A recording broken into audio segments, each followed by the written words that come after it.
L'ONU en action, un programme de la télévision des Nations Unies. L'Indonésie a lancé le plus grand recensement de son histoire, ce qui est un effort gigantesque dans cette nation diverse de 17 000 îles. Les estimations courantes prévoient que la population totale dépassera les 230 millions d'habitants. Mais le défi de ce recensement dépasse la simple comptabilité, comme l'explique Rusman Heriawan, directeur statistique en chef de l'Indonésie. Kita boleh mengatakan bahwa sensus besar ada di Cina. On peut dire que le plus grand recensement en nombre est celui de la Chine. Mais quand il s'agit d'avoir accès aux gens, celui de l'Indonésie est peut-être encore plus difficile. Barangkali kesulitan di Indonesia jauh lebih besar. L'ONU encourage tous les pays à organiser un recensement tous les 10 ans. Ceci est une clé pour les statistiques gouvernementales qui sont essentielles à la planification du développement au niveau local, national et international.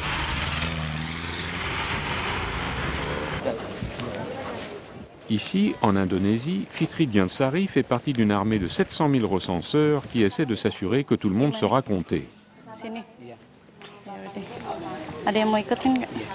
Je voudrais vous poser des questions sur votre vie quotidienne.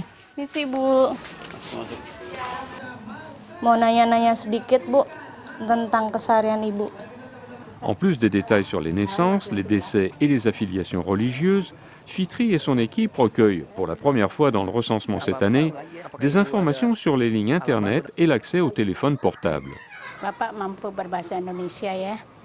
Des données importantes sur la mortalité et les infirmités maternelles sont aussi incluses. Est-ce que vous voyez bien sans vos lunettes? Il y a des questions très précises sur la vision, l'ouïe et les handicaps physiques.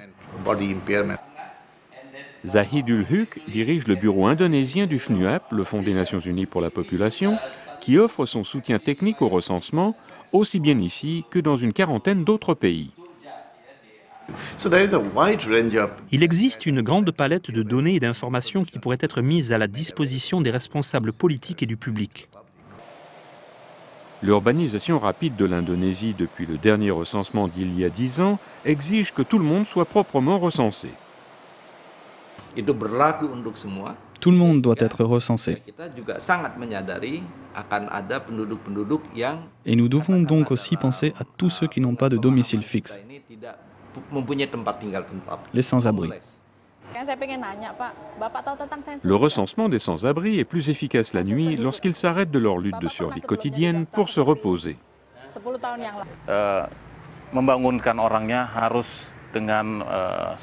Quand on les réveille, il faut être poli et leur montrer du respect.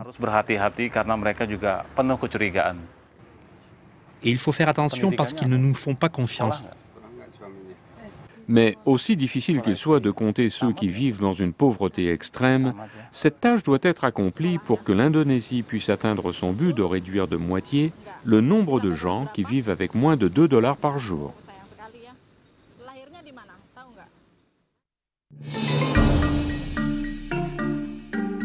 Ce reportage a été préparé par Michele Zaccheo pour les Nations Unies.